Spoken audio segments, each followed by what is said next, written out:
Chapter 42, Neonatal Care, Part 3.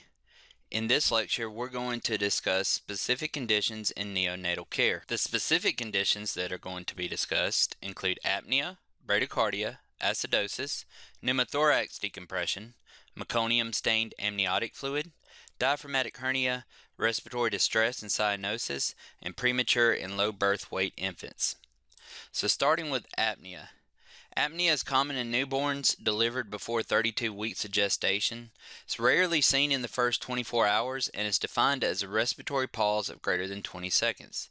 This can lead to hypoxemia and bradycardia. It often follows hypoxia or hypothermia, and other causes include maternal or infant narcotic exposure, airway or respiratory muscle weakness, septicemia, prolonged or difficult labor and delivery, gastroesophageal reflux, and central nervous system abnormalities. This may also lead to seizures, and there's other metabolic disorders that can cause apnea as well. You've got to have a careful history to find etiologic risk factors.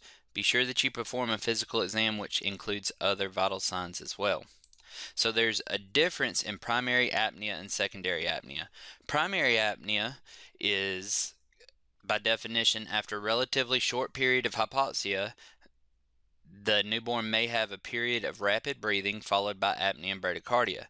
Drying and stimulation may cause resumption of breathing and pulse rate improvement. So primary apnea is going to be when we have a period of respiratory distress where we have a period of apnea for greater than 20 seconds, but typically primary apnea will be resolved with drying and stimulation. If drying and stimulation does not cause a resumption of breathing and pulse rate improvement, then you will go into what's called secondary apnea. And this is where hypoxia continues during primary apnea. The newborn will gasp and go into secondary phase. Positive pressure ventilation by bag mask device is then necessary. So bradycardia most frequently occurs in newborns due to inadequate ventilation. Most often you will see an improvement in heart rate after effective positive pressure ventilation. The morbidity and mortality, they're both determined by the underlying cause and how quickly it is corrected with bradycardia. And the bradycardia algorithm was discussed in the last lecture. Other than hypoxia, what are additional causes of neonatal bradycardia? Something to think about. Hypothyroidism, acidosis, congenital atrioventricular block in newborns whose mothers may have lupus, prolonged suctioning, or attempts at intubation, which both can cause vagal stimulation, and vagal stimulation from an inadequately secured ET tube or orogastric tube. So looking again at the neonatal resuscitation algorithm, just as a reminder, if the heart rate is less than 100 beats per minute, you want to provide positive pressure ventilations. If it's still less than 60 beats per minute, then you will begin chest compressions. If it's still less than 60 beats a minute after chest compressions, then you will need to consider a dose of epinephrine.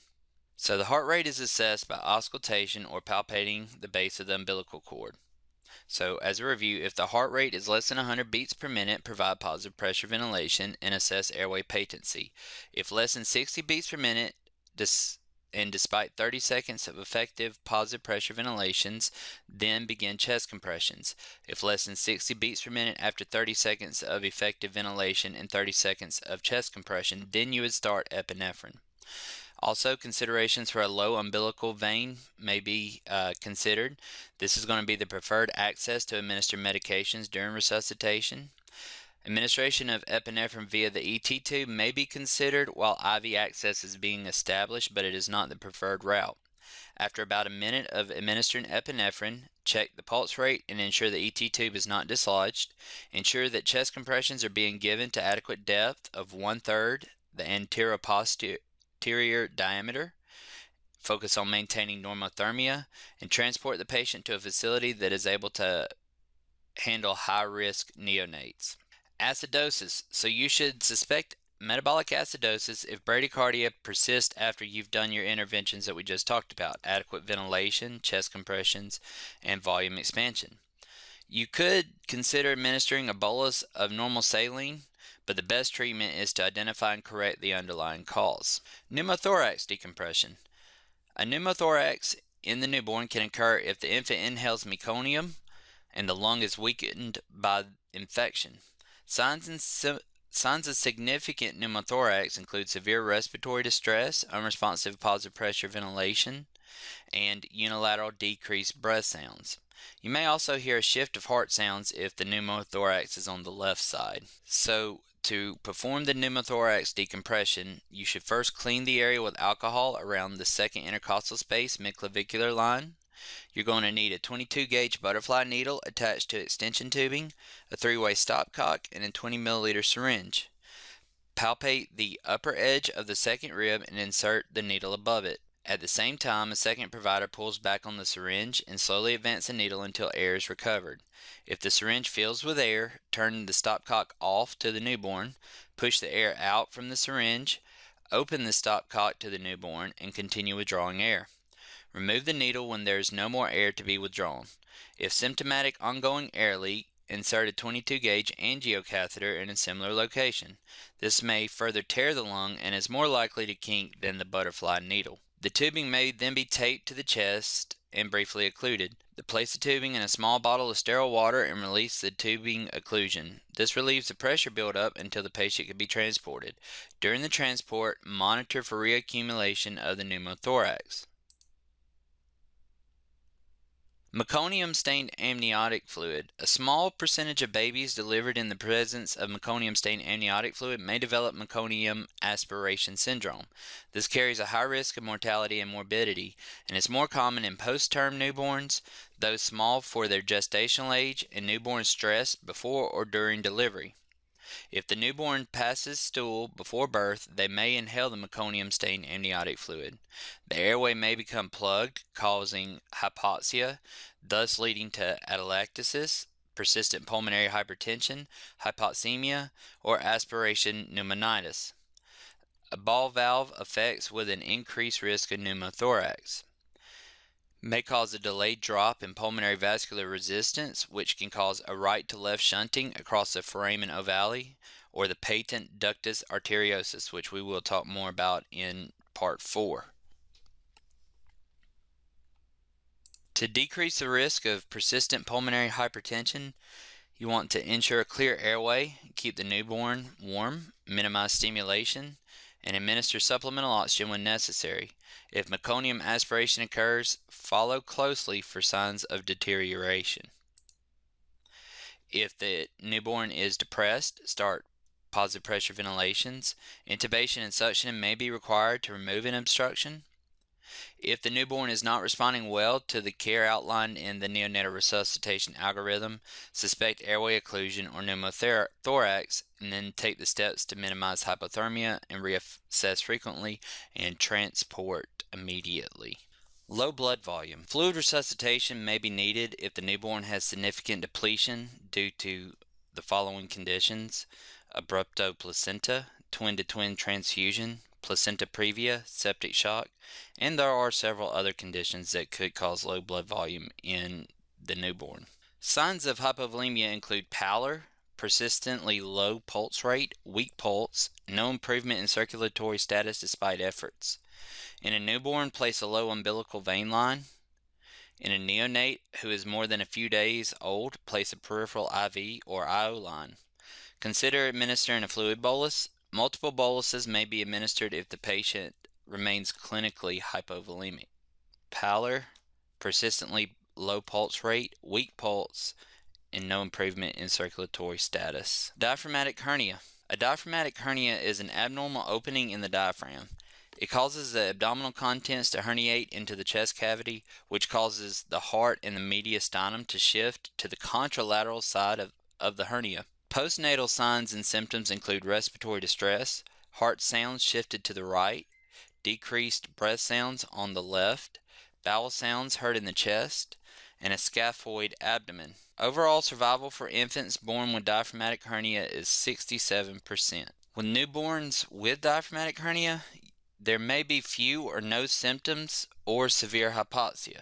Ultimately, it's going to require surgical correction. If there is severe hypoxia and increased work of breathing noted, resuscitate on 100% oxygen. If a newborn has a diaphragmatic hernia, bag mass ventilation will distend the intestines and compromise ventilations further. If positive pressure ventilation is necessary, place an ET tube and deliver a peak ventilatory pressure of 25 millimeters of mercury or less. You've got to be very mindful of your pressures that you are delivering to this newborn. Place an orogastric tube and provide intermittent suctioning to minimize distension. Monitor the heart rate continuously during transport. Respiratory distress and cyanosis. The single most common cause of respiratory distress and cyanosis is prematurity. There are respiratory causes which include airway obstruction, aspiration, pneumonia, pneumothorax, tracheoesophageal fistula, congenital diaphragmatic hernia, and immature lungs. Other causes would include any process resulting in a delay in drop of pulmonary vascular resistance after birth, leading to the shunting of blood across the patent ductus arteriosus and patent foramen ovale, central nervous system depression, septic shock, and severe metabolic acidosis, and other cardiac anomalies. Ensure that the newborn has a patent airway. Continually check for adequate breathing.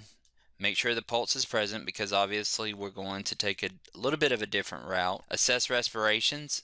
Ask about increased symptoms with feeding if it is a neonate. Treatment includes establishing a patent airway, adequate oxygen delivery, effective ventilation, and adequate circulation. Respiratory depression secondary to narcotics. So this is going to be very important if you're listening to pay attention to the treatment here. Administration of Narcan to the newborn of a drug-addicted mother may precipitate seizures that can potentially cause death and is no longer recommended as a first-line drug in resuscitation.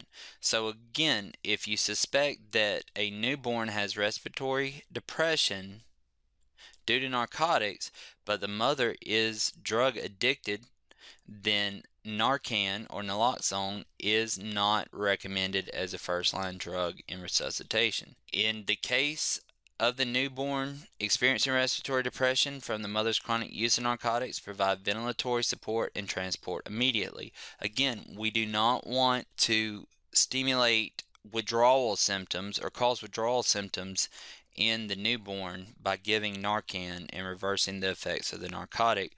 We're going to try to mechanically support the child with positive pressure ventilation. Now, on the other hand, if respiratory depression is a result of the mother being acutely treated with narcotics, meaning she is not addicted to narcotics, but she is taking narcotics for pain management, then you may consider naloxone to the newborn via the IV or IM route to reverse the narcotic effect.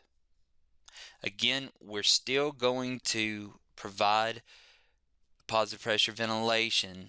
So why is your treatment for newborn respiratory distress different when the mother is drug addicted versus acute narcotic overdose of the mother?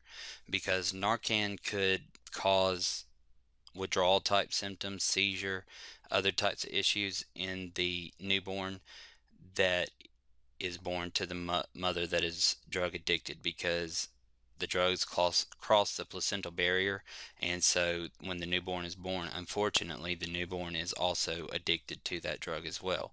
The acute narcotic overdose, the newborn has not been exposed to the narcotic the way that the drug-addicted newborn has, and so Narcan most likely will not cause the withdrawal type symptoms. Premature and low birth weight infants. So the term premature is going to be newborns delivered before 37 weeks of gestation. It's often idiopathic, but maternal conditions associated with preterm labor and delivery include maternal infection, including UTI, maternal illness leading to dehydration, placental insufficiency, polyhydramnios, preeclampsia and eclampsia, pregnancy-induced hypertension. In addition to increased mortality, a number of morbidities are associated with prematurity, which include respiratory distress syndrome, respiratory suppression and apnea, hypothermia, sepsis, and also central nervous system compromise, which may include intraventricular hemorrhage or periventricular leukomalacia. Low birth weight is going to be considered newborns weighing less than 5.5 pounds or 2,500 grams. Most common etiology for this, again, is prematurity. Factors including genetic factors, infection, cervical incompetence, abruption, multiple gestations, previous delivery of a premature infant, drug use, and trauma. Other factors contributing to low birth weight may include chronic maternal hypertension, smoking, placental abnormalities, and chromosomal abnormalities. Morbidity and mortality are related to the degree of prematurity. Those born at 24 weeks of gestation or weigh less than 1 pound are unlikely to survive. So remember this, 24 weeks is typically deemed as the weeks or the age of survivability. Those born after 32 weeks of gestation or weigh at least 3 pounds who receive cardiorespiratory support survive long term typically. To determine prematurity, you can rely on physical features such as the maturity of the skin, the size of the infant, and the degree of respiratory distress. Information from the family about gestational dating, last menstrual period, estimated due date, ultrasound dating, and information related to maternal or fetal complications. To optimize survival in the field, provide cardiorespiratory support, provide a thermoneutral environment, minimize your positive pressure ventilations. Your management should focus on clearing the airway, gentle stimulation, supplemental oxygen, and again, minimal pressure with positive pressure ventilations if needed, providing chest compressions, and maintaining a warm environment. This concludes part 3 of Chapter 42, Neonatal Care.